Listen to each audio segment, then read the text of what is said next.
Anda masih bersama kami dalam Berita Lampung. Bagi Anda yang baru bergabung, inilah Berita Lampung pilihan hari ini.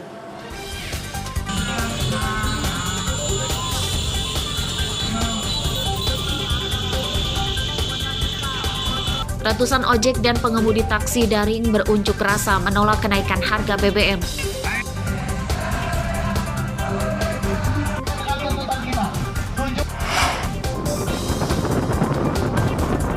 Polisi menyusuri Sungai Waitulang Bawang saat menangkap 2 tersangka penikam penjual obat keliling.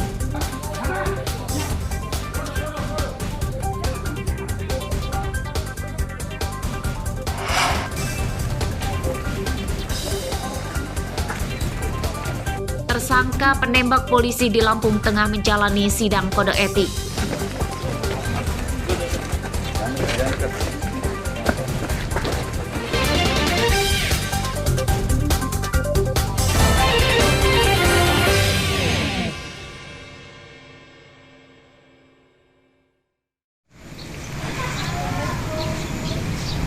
Kantor Sekretariat Himpunan Mahasiswa Indonesia dari Fakultas Hukum Universitas Lampung yang terletak di Jalan Nusantara 5, Labuhan Ratu, Kecamatan Kedaton, Bandar Lampung rusak.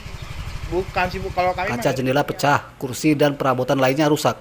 Kamis siang TKP telah diberi garis polisi dan tidak ada satupun pengurus sekretariat di lokasi. Kantor Sekretariat HMI ini dirusak setelah bentrok antar mahasiswa dari organisasi yang sama pada Kamis dini hari. Awalnya terjadi keributan yang menyebabkan 2 orang mahasiswa terluka. Tak terima atas kejadian itu, segerombolan massa kemudian datang dan merusak kantor sekretariat. Tadi malam itu tepatnya kurang lebih sekitar pukul 1.030 waktu Indonesia Barat itu, saya selaku Pamong RT 04 Lingkungan 1 mendapatkan laporan dari salah satu warga menyatakan kalau terjadi kerusuhan di wilayah hukum kami, wilayah RT kami. Nah, setelah kami datangi ke lokasi, emang sudah terjadi kerumunan. Jadi di situ sudah terjadi bentrokan antara mahasiswa. Perusakan kantor sekretariat HMI ini sudah dilaporkan ke polisi. Meski belum diketahui pemicu pastinya, keributan yang berakhir dengan perusakan kantor sekretariat ini disebut-sebut dampak konflik internal organisasi HMI antar fakultas di Unila. Jeffrey Arifin melaporkan dari Bandar Lampung. Kedengaran sih tadi malam, cuman jam 2 itu. Mantan Kepala Desa Purwodadi, Kecamatan Adilwih Pringsewu, Subardan, Kamis siang menjalani sidang tindak pidana korupsi di Pengadilan Negeri Tanjung Karang, Bandar Lampung. Pada sidang ini, jaksa menuntut terdakwa Subardan dipenjara selama 2 tahun 6 bulan serta membayar denda 50 juta rupiah.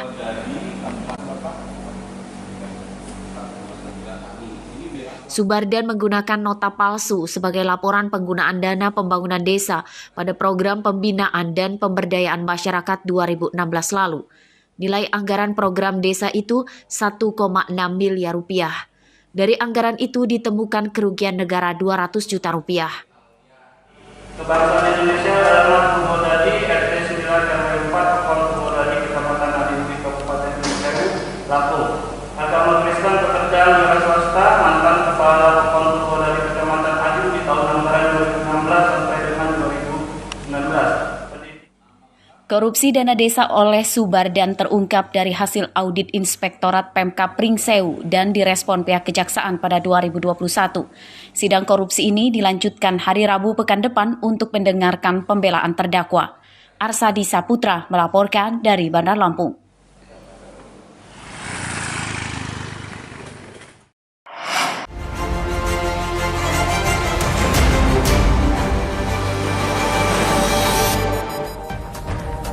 Itu dibawa kemana HP itu?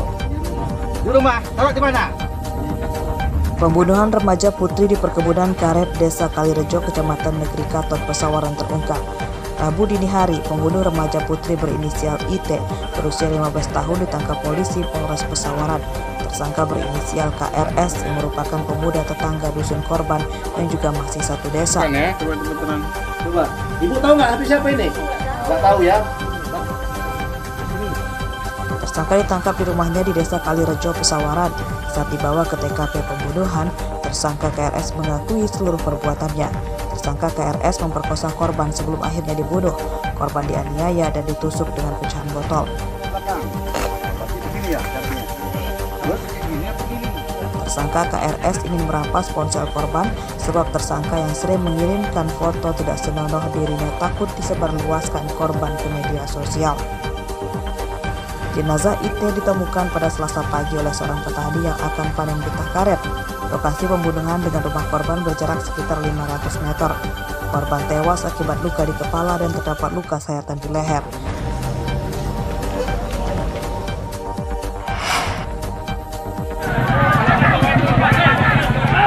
Seorang pembunuh kakek 75 tahun di desa Sri Pendowo, Lampung Selatan, Rabu siang babak belur dihakimi massa yang menangkapnya. Tersangka bernama Kurniawan, warga Lampung Selatan. Warga kemudian menyerahkannya ke polisi.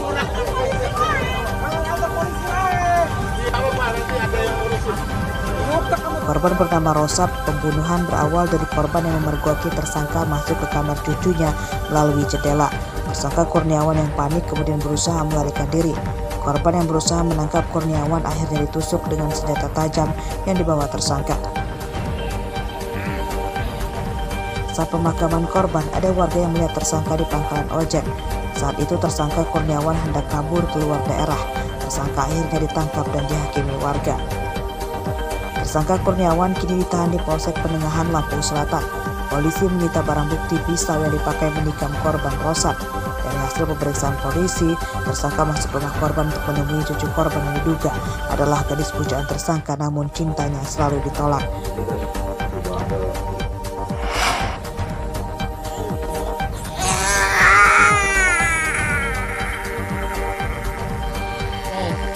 Peristiwa memilukan terjadi di Bukit Kemuning, Lampung Utara. Seorang ibu tega menyiksa putra kandungnya yang masih berusia 2 tahun. Korban diinjak, dipukul, dan dijatuhkan dari ketinggian di kasur. Mirisnya, penyiksaan yang terjadi pada 4 September 2022 itu direkam sendiri pelaku dan video itu akhirnya tersebar luas di media sosial. Rabu siang, penganiaya anak kandung itu telah ditangkap dan ditahan di Polres Lampung Utara. Tersangka berinisial LPN, berusia 24 tahun, warga Bukit Kemuning, Lampung Utara. Dari hasil pemeriksaan polisi, penganiayaan buntut permasalahan hubungan tersangka dengan suaminya berinisial SF. Hubungan suami istri keduanya tidak harmonis dan akhirnya tinggal terpisah. Tersangka berdalih tega menganiaya anak kandungnya agar suaminya mau menafkahinya. Polisi menjerat tersangka dengan Undang-Undang tentang Penghapusan Kekerasan dalam Rumah Tangga atau KDRT. Ancaman hukumannya 7 tahun penjara.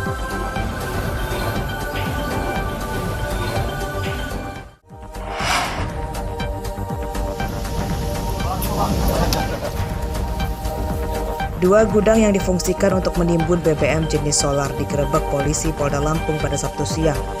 Gudang yang digerebek polisi ini terletak di Jalan Yosudarso, Kelurahan Wailuni, dan Kelurahan Bumi Waras.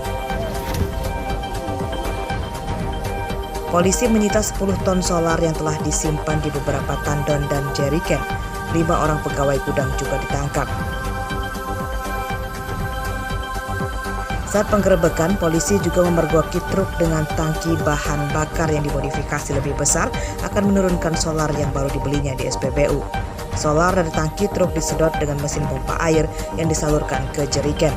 Kapasitas tangki truk yang aslinya 200 liter diperbesar hingga 400 liter. Pemilik 2 gudang penimbun BBM bersubsidi masih buron. Gudang ditutup dan diberi garis polisi. Seluruh barang bukti disita dan para pelakunya dibawa ke Polda Lampung. Para pelaku dijerat pasal 55 Undang-Undang Nomor 22 Tahun 2021 tentang minyak dan gas bumi. Ancaman hukumannya 6 tahun penjara dan denda paling tinggi 60 miliar rupiah.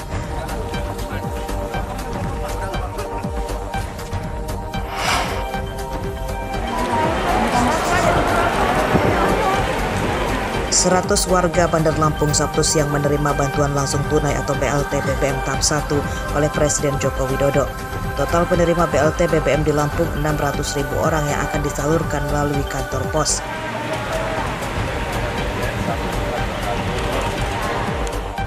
BLT BBM disalurkan kepada masyarakat sebagai solusi pencabutan subsidi Pertalite dan solar.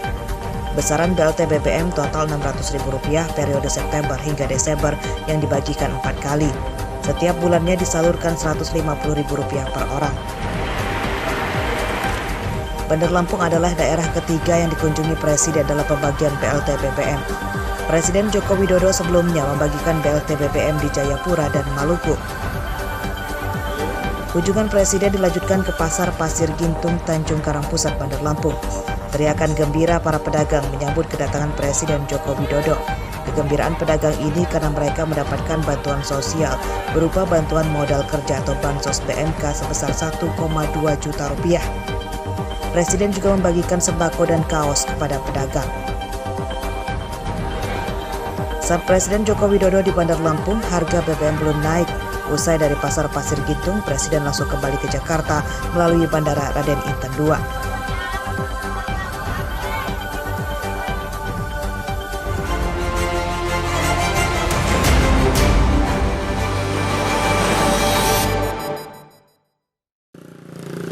Pemirsa, informasi tadi sekaligus menutup perjumpaan kita kali ini. Saya Iin Hermayani beserta redaksi yang bertugas berterima kasih. Selamat beraktivitas kembali, sampai jumpa.